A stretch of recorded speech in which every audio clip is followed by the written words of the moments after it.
Hi, everybody. I'm Dr. Kristen, one of the good doctors of Abbey Research, and you are very welcome to this YouTube video.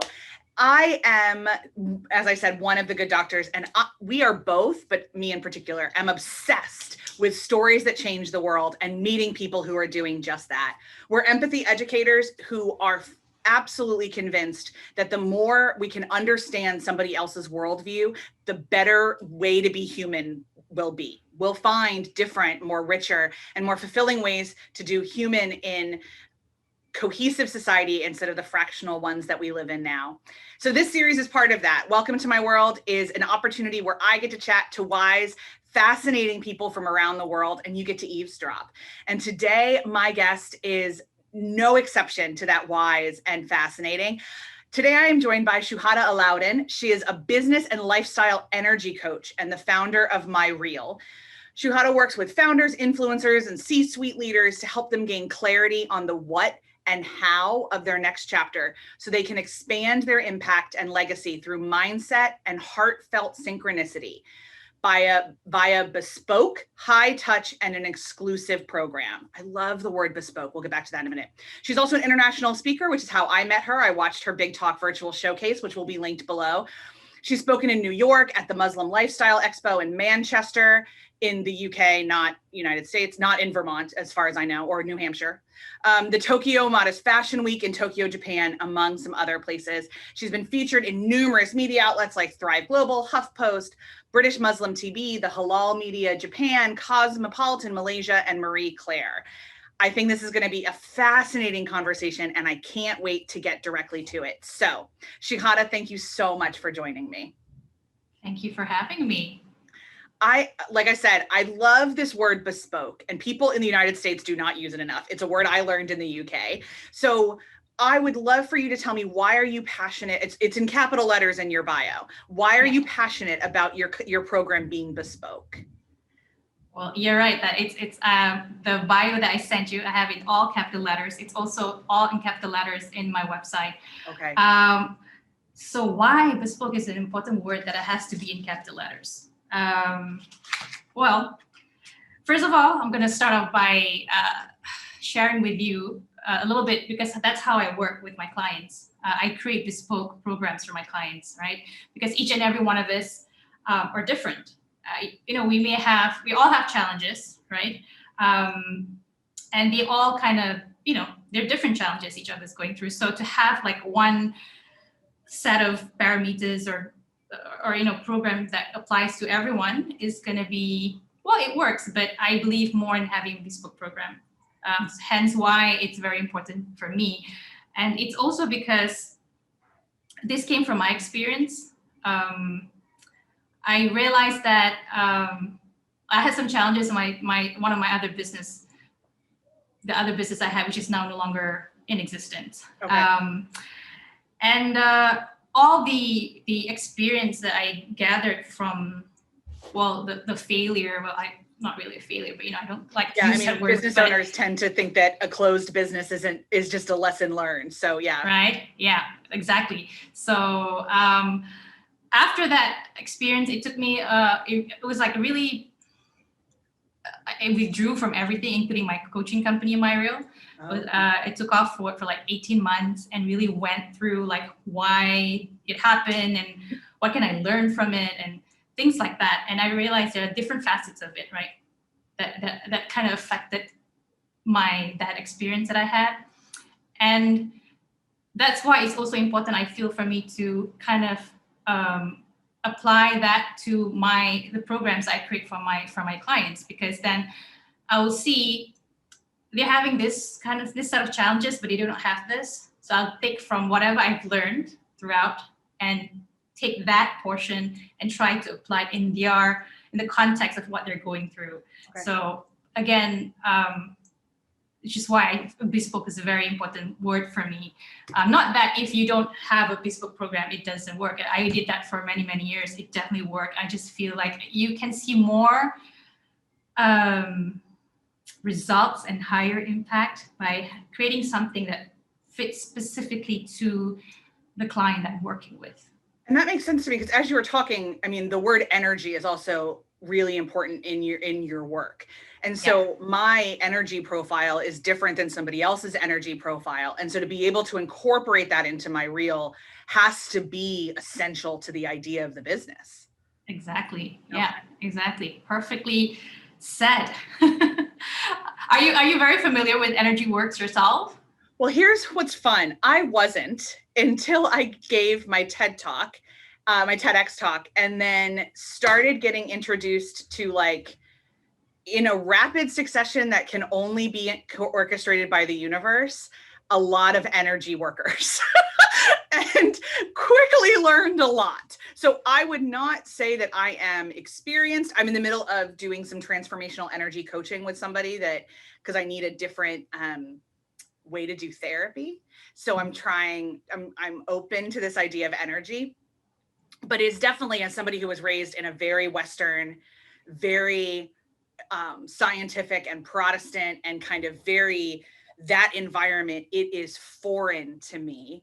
And not in a scary way, but in a, okay, I need to learn a whole lot more about this way. But the more I do, the more it makes sense to me.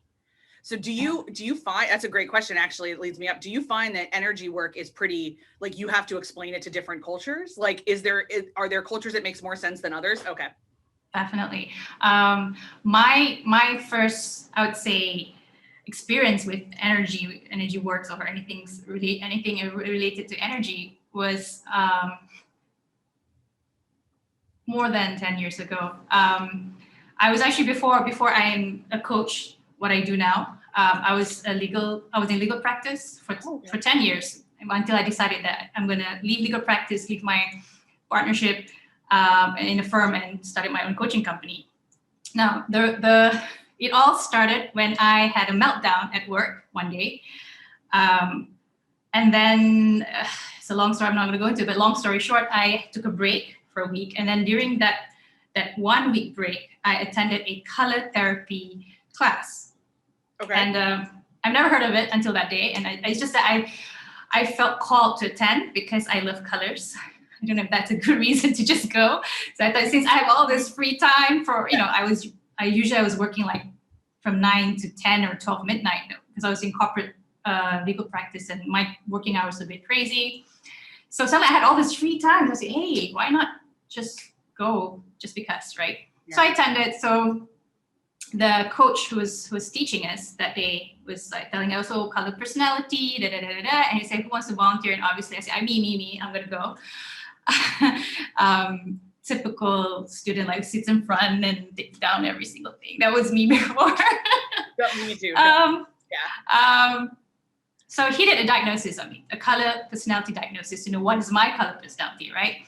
And so when he did the diagnosis, then he started explaining, okay, so you are a white colored person and a little bit of pink. And he was explaining to me what it all meant, characteristic wise. And then he went on to career. Oh, like the kind of career that fits your kind of color personality is And then he's like a teacher, counselor, and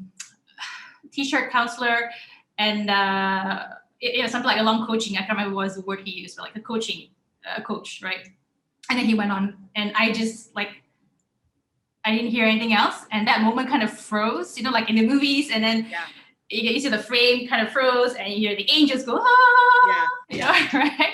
And that was that moment for me, because I remember I've always wanted to be like Tony Robbins. Growing up, I was reading a lot of Tony Robbins. Back then, he was like the personal development guru, right?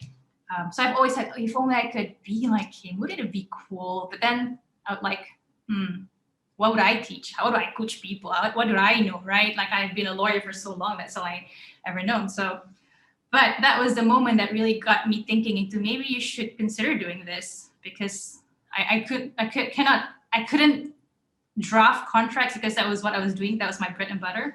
I was drafting contracts, negotiation contracts for takeovers of companies, mergers, acquisitions of companies, and I just couldn't do it anymore. So again, long story short, after that, I left legal practice and started my coaching company, MYRYL, and I actually got certified in color therapy. So that was how I got into all this energy work. And after that, people say like the rest is history. Amazing. Do you have to, I don't know quite how to phrase this, so this is going to be clumsy. Forgive me. But like with we all have kind of things where it's like, well, I can't convince you of this. So if you don't already believe this, I can't work with you. Is that for you with energy and color therapy? Or do you take people who are like, I don't know what this is, maybe I'm kind of open to it? Like, do you work with skeptics? Like, how do you kind of negotiate that? Actually, I work with everyone, to be honest, but I would say the ones that I've worked with, those who are, those who gravitate to, to get in touch, towards me, to work with me, or even just to reach out, I find that they, to some extent, kind of know about energy work. Okay. And they're willing to explore. I've yet to work with a skeptic. Okay, I take that back. There was one time, but that one was because the company I was working with the organization. Okay. So the company hired me to do this color therapy. I started with color therapy. So I was teaching about color personality and how to use colors to kind of enhance the mood in the office and things like that. And there were like maybe 50, 60 of them. They're all like, oh, this is cool, I've never heard of it. Or some say, oh, I've heard of it. But there's this one guy who's so like hostile. And he tried, he made no effort to kind of hide that. He was just like, yeah, right, that's right, yeah. Like very sarcastic throughout like the half day training I was doing. And I just have to accept it that not everyone's going to be open to it, right? Yeah. But the funny thing was, 3 months after that talk I gave, he got in touch with me personally and he said, can I have a one-on-one with you? And he was actually traveling from somewhere 5 hours away, because I'm in the central Kuala Lumpur and he's like somewhere up north, right? So when he came for the talk, it was like a head of regional meeting kind of thing where everybody has to kind of congregate in one place. So he actually made that trip to see me for a one-on-one. And he said, you know what, when I heard you talk, I didn't believe a single thing you're saying. I think it was a bunch of dude, But you kept saying, whatever you said, I always end it, give it a try, experiment. Then don't take my word for it, right? And you'll see for yourself whether it's true, or if it's not true, it's fine, And he said, everything you said, and I tried it, and there are positive results to it. And then he started talking to the wife. So I think the wife was a bit more familiar with the subject matter. And the wife said, yeah, obviously. So that was what made him to come and have that one-on-one with me. So yeah, I did have that one skeptic, but then he kind of turned. I mean, you have to be ready to do the work. So, but I need to admit, color therapy is new for me too. So will you tell me, I'm imagining it like energy work, but with colors, but I don't think that that's a full understanding. So would you mind teaching me what color therapy is? Sure. Well, okay. There are many facets of color therapy. Like some people do it for healing. Some people do it like feng shui, like, well, you know what feng shui is, right? I do. Right. So, but what I do is for personality purposes. So basically learning about a person's personality based on the elements of a particular color. So for example, if like white, it has its own elements, right? And then you take that and you translate it to a person, it shows up as their personality. So that's like the simplest way for me to say that. Now, I know there are some people, for me, sometimes I do, sometimes I don't. I see colors around people. So there are those who sees it all the time. Okay. But for me, it's sometimes I see it, sometimes I feel it. So sometimes I don't at all. So I just have to, I'll be honest with you, I don't see what your color is, but maybe we spend enough time, then it'll come, I can't force those things. But yeah, so for example, someone who is, the personality itself is from the inside, the color personality, but then there are also, like aura. I was about to ask, is this the same thing, a color personality and aura, or are they different? Well, they're almost the same, like there's overlap of the two, right? Okay. I can't say that they're different, but I can't say that they're exactly the same either. Got it. Because aura is usually like what like you see the thing outside of a person's body, right? Right. That's the aura.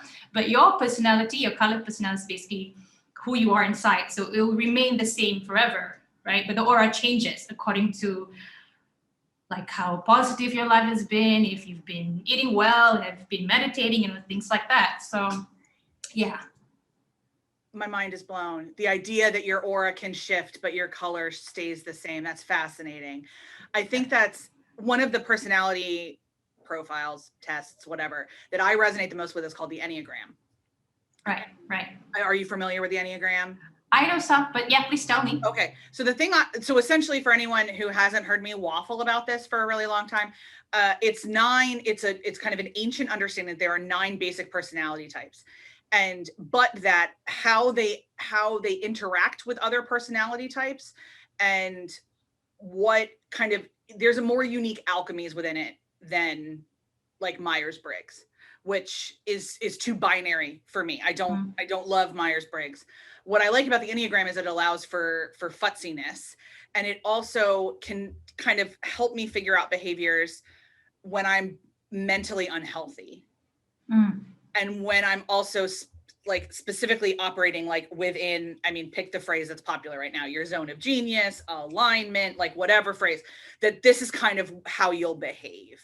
And I am increasingly, as I get older, skeptical of anything that only tells me what I will act like when I'm being good, like, or only tells me the really positive things about me. I always want, and everything you take with a grain of salt, and everything is just a piece of information, and everything is just, okay, maybe this works for me, maybe this doesn't, the way that you said. Yeah. And the Enneagram just happens to work for me because of the way it describes, I'm a 3-wing 2, which means that I am very extroverted, and I like being on stages, and I like sharing things, and I like doing it for service. That the reason, the animating motivation of my life is service, but also to be the center of attention, which is not untrue. So I being kind of like saying that stuff is really important. So all that to be said, I think that who I am shifts in and out of health, but that 3, like the core 3 bits don't really ever change. And that's what resonates with me the most about the Enneagram. And so I would imagine that the colors would resonate with me that way as well, that like, this is kind of who I am at my base. Yeah. And then here's all the other stuff that happens when you're in trauma or when you're just having a bad day. And like, how does this kind of all work? And I'm rambling, but I kind of see it as patterns of behavior. So the thing with Enneagram is it's about your motivation. Like that's what's different than some other things that measure behavior. The Enneagram is motivation. And it sounds like color therapy would be a little bit of that too. It's your core of who you are that might be a little bit unchangeable. Yeah. Okay. You get it perfectly. Okay. Well, great. Yeah. Because like you're saying how the color personality, your color personality will not change. But then, like you said, if you're going through a bad day, then the aura, just to kind of show the difference, right? Like color personality and the aura, you have colors around you as well. So maybe you're having a bad day, you have a little bit of black colors, but amongst other colors, right? But maybe black is the most dominant one for the day. And then what do you use? You can still use color to kind of transform that. So I always say, if you're feeling down, you're feeling sad, choose yellow. That's like the first go-to color. Choose yellow. What does that mean? Do you mean physically surround ourselves with it? Do you mean think of it? How do we do this? Both. Okay. So the easiest way, for some people are not visual, so they can't, they can't visualize that, they can't imagine the color yellow. So they need something yellow around them. That's fine, because again, everything is energy, like everything's emitting something. Like white, the books behind you, the color blue, white, they all have energies. They're all emitting energies.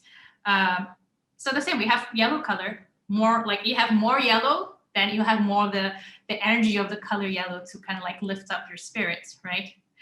And but I also tell people, don't go overboard with a certain color, because I got a lady who's like, I did diagnosis of her, and her color personality is one of them, right? One of them was red. And she said, oh, I love the color red. Does it mean I should wear red all over? I said, no, it's going to drain you, because red is a very fast moving vibration, right? So it tires you out. Well, that makes sense. Yeah.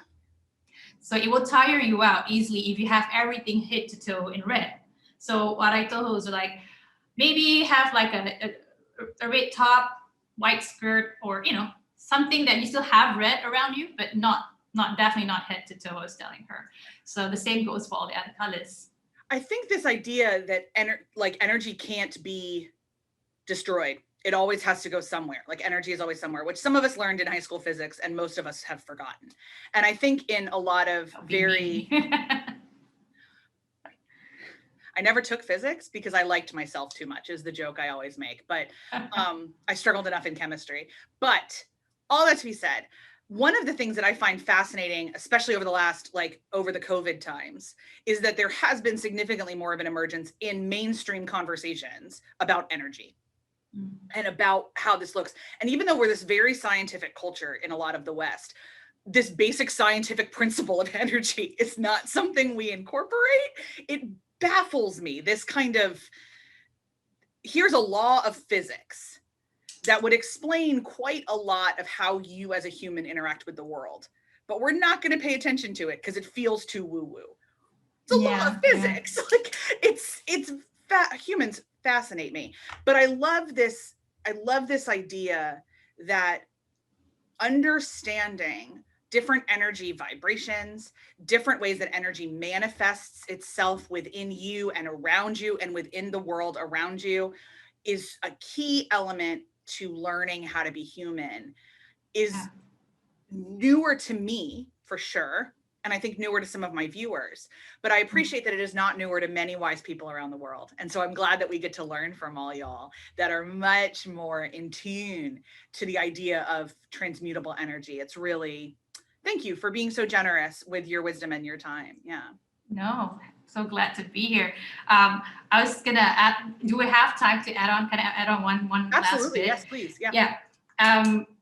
Part of the work that I did was called Business Energy Breakthrough. And sometimes I work with an organization, right? Like they have, of course, you have the boss or the founder, and then you have the employees, right? So sometimes a business does not thrive, may not necessarily because of the founder or the boss itself. So the boss, usually all this, the bosses will always be the one who invest in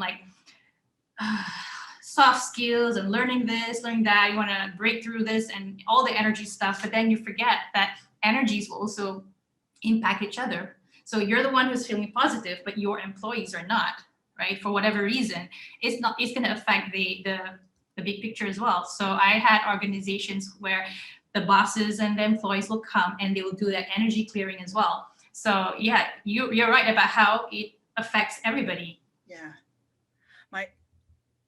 That's a great place to end, because I think one of the things we always need to remember is that in all these personality tests and therapies, that even though we would love to pretend we are an island, we never are. And we always exist in community. We always exist, whether you desire to be or not. It's just the way things work. And so understanding yourself and then understanding how you impact others and others impact you. Gosh, I think that's just one of the constant lessons of being human. Absolutely. Absolutely. We are one. Absolutely. My gosh, beautiful thing to end on. Pals, if you have loved this conversation with Shuhada and myself, which, I mean, with the wisdom we got, how could you not? Give me a thumbs up, because the YouTube algorithm really, really likes that. If you like these kind of conversations, please subscribe to our channel. I have them all the time, and they are utterly fascinating and diverse as humanity is. If you'd like to learn more about Shuhada, her links are going to be below. If you'd like to learn more about the Good Doctors, the link to our newsletter is below as well. Shuhada, thank you so, so much. It's been a privilege. Thank you once again to have me in your show. And everybody, I'll see you next time on Welcome to My World. Bye.